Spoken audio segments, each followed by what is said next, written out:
Chers frères, chères sœurs en Christ, de nos jours, l'homme, comme l'a dit la Bible, quittera sa famille, son père et sa mère pour s'attacher à une femme. Et les deux deviendront une même chair. C'est le sens du mariage. L'homme quittera sa mère et son père pour s'attacher à une femme. On ne dit pas l'homme quittera son père et sa mère pour s'attacher à un autre homme. Ou la femme quittera son père et sa mère pour s'attacher à une autre femme. Et le mariage que tout le monde demande, c'est ceci-là. Et c'est ce mariage que Dieu souhaite. Mais avant d'arriver à ce mariage, il y a des conditions à remplir. Avant d'arriver à ce mariage, il y a des conditions à remplir, des étapes qu'on doit franchir. La femme doit être un modèle afin que l'homme ne vienne vers elle. C'est vrai, on ne peut pas une femme prostituée pour en faire son épouse. Mais si elle accepte de vraiment vivre en Jésus-Christ, si elle accepte d'abandonner son état de prostituée pour se consacrer maintenant à Christ, à ce moment-là, l'homme, sachant que sa femme est devenue une femme vertueuse, peut accepter d'aller avec elle devant les autorités coutumières, civiles et religieuses. Le mariage doit s'ancrer sur la croyance, la foi. Quand monsieur et madame partagent la même foi en Christ, le mariage est solide. Quand monsieur et madame partagent la même foi en Christ, le mariage prospère. Quand monsieur et madame sont ensemble en Christ, les enfants grandissent en Christ et le mariage est solide. Raison pour laquelle chacun de nous, monsieur et madame, doit continuer à prier.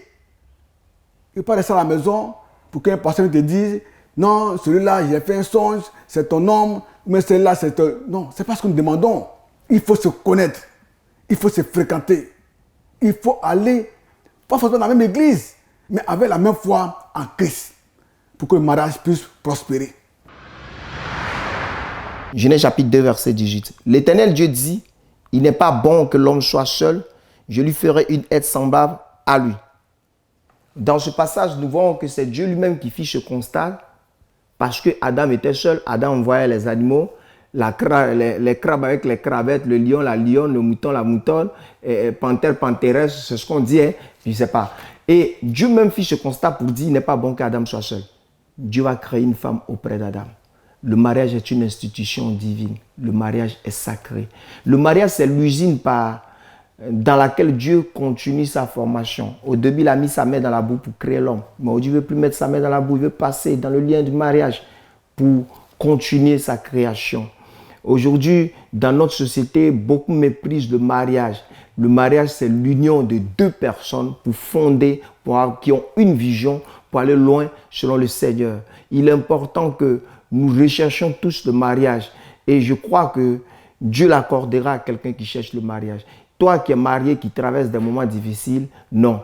Prie Dieu. Ce n'est pas le lieu de chercher à divorcer. Dans chaque épreuve, cherche la face de Dieu. Le mariage, Dieu l'accorde à ceux qui demandent ce mariage. Dieu l'accorde à ceux qui veulent s'unir pour fonder une famille et aller loin selon Dieu. Je crois aussi que Dieu n'a pas pris la femme partout. Dieu a pris la femme de la corde de l'homme pour dire la femme est à côté de l'homme. La femme n'est pas derrière l'homme. La corde, c'est la partie la plus sensible. Quand on touche la corde d'une personne, la personne titille. La corde, c'est la partie qui donne la joie, qui produit la joie.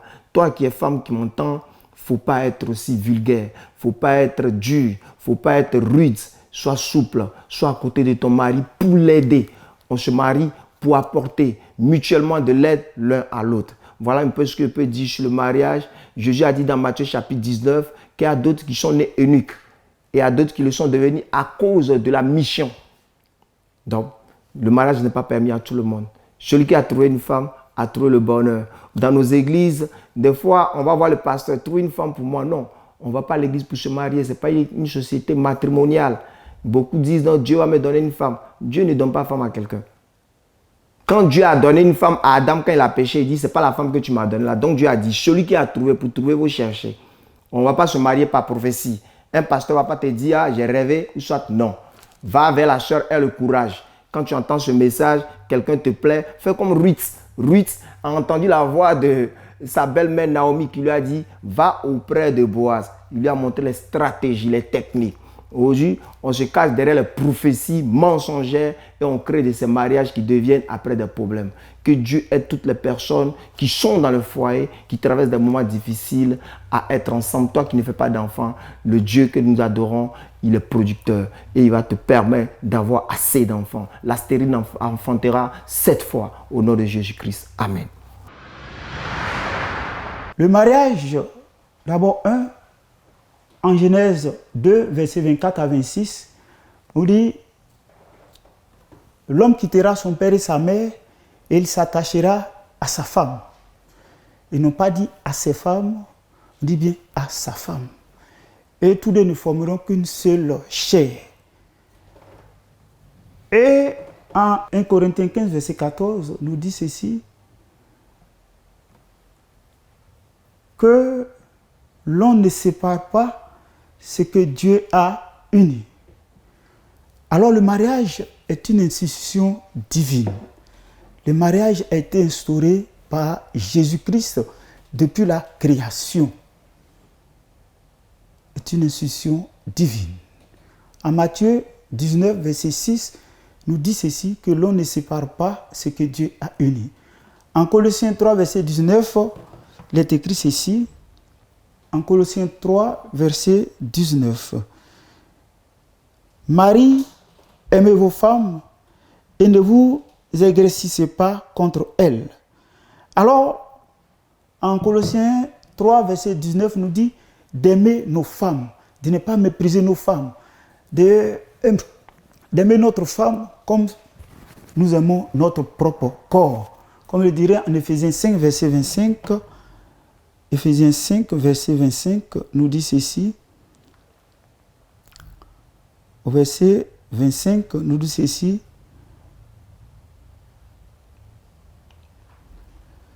Marie, aimez vos femmes comme le Christ a aimé l'Église et s'en est livré lui-même pour elle, afin de la sanctifier par la parole après l'avoir purifiée par le baptême d'eau.